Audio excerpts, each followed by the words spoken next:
Okay, now we have the confidence, the faith of Abraham being set forth in the text. Now we're going to see the unfolding of another aspect of the covenant. First, the aspect of the land. Verse 7 said to him, I am Yahweh, who brought you forth from Ur of the Chaldees. Ni Adonai Asher Hotzetika Ur Kasdim Latet Ha Et Haaretz Zot Le Roshita. I am Yahweh, brought you forth from Ur of the Chaldeans to give to you this land for inheritance, or to possess it. In the feminine ending of the infinitive construct there, Garash, it agrees with land. So the feminine on the end. This is the that which is to be. But then, of course, says, Lord Yahweh, Vama Edah Ki Irashena. Lord, with what? How? How will I know that I will possess it? After all, I'm just wandering through the land. I've been from Shechem to Bethel to Ai to Mamre to Beersheba and back again to the Negev and so forth. But how will I know? And he says to him, all right, we're going to do something really interesting. So starting in verse 9, the unfolding of this covenant ceremony, that is to take these animals, first a 3-year-old, larger animals, and then he works down to the smaller ones. So Kaka, Egel, the eights, and the Isle. And then they are to take these, and he says you're going to cut them into 2 pieces. You're going to lay them out in a parallel piecemeal fashion, these multiple animals. Now, again, this covenant ceremony is elucidated by texts from the ancient world, Hittite ritual and other. This outline of a ritual ceremony by which when treaties were made, say like between the Hittites and the Assyrians, or the Hittites and the Kizilwatnu people, the text that we have, for example, a treaty between nations would have a special ceremony by which the 2 chiefs or kings of the covenanting parties would join together when all of the details of the relationship have been outlined, what we call the stipulations of the covenant have been delineated and agreed upon. Then the 2 leaders would ceremonially walk between the animals, covenanting together. Again, this was just a unique ritual practice. It's interesting that the text simply talks about cutting these animals, dividing them, separating them into 2, but doesn't use the terminology of sacrifice. It's kind of interesting that it doesn't utilize those particular terms, such as zabak, but it outlines again a ceremonial practice that was known in the ancient world of Abraham, by which parties would enter. But of course, as we know in the context of this, that after Abraham has gone, and you can imagine he's tired. I mean, it takes work to sacrifice or to butcher in a sacrificial manner. I mean, this is in ancient Near Eastern literature, by the way. These are called sacrifices because they are done on behalf of the gods of the nations also. And embedded in the ancient Near Eastern thought, in this covenant ratification process, as the kings are walking through, there is a promise in this covenant relationship that obligates the gods, who are the observers of the covenant, who give their blessing to this covenant relationship, that if the covenant is broken, it should be done to the king who breaks the covenant as it has been done to these animals. So there's this kind of embedded concept of, if you break the covenant, you'll be broken like these animals. and so the obligation, the ratification of the covenant is a very solemn ceremony in which the honorable leaders of these covenanting partners, nation groups or ethnic groups and so forth, that engage in this procedure are obligating themselves to faithfulness to the covenant. So time passes. Abram is tired from doing all this work with the animals. And of course, the birds of prey come upon the animals, as would be typical. So what that kind of does in the text, people ask me, why is this thing about the birds of prey coming down? I said, because it's a real life scene.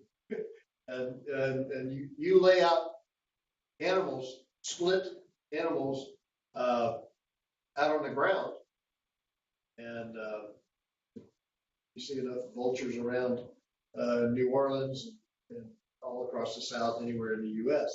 In Israel as well. Vultures are very common. They almost look like eagles when they're flying well above you. But anyhow, so in this promissory covenant relationship, we have a unique aspect, and that is that Abram falls asleep.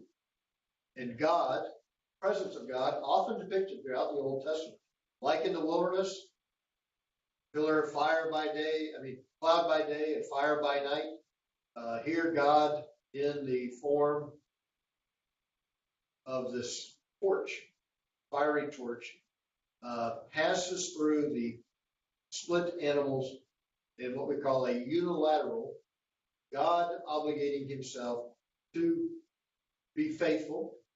Of course, we know God is always faithful, but here in a very formal way, God demonstrates to Abraham that he is the ultimate promiser, guarantor of the covenant relationship. God is guaranteeing that he will be with and for his people through all circumstances. So the summary then comes forth in verses 17, 18, and following, the reiteration, as he has sacrificed his animals, set them forth. God passes through Hinei, Tanur, Ashan, flaming torch that is going then to, like a flaming torch of fire, passes through, and Asher Avar Bey passes through the Gezerim, those things, these cut animals.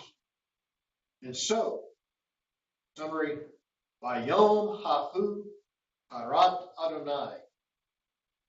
In that, the additional word, very day, in that day, Harat Adonai, Yahweh cut with Abraham a berit, covenant. So literally, Abraham cut the animals, God cuts the covenant.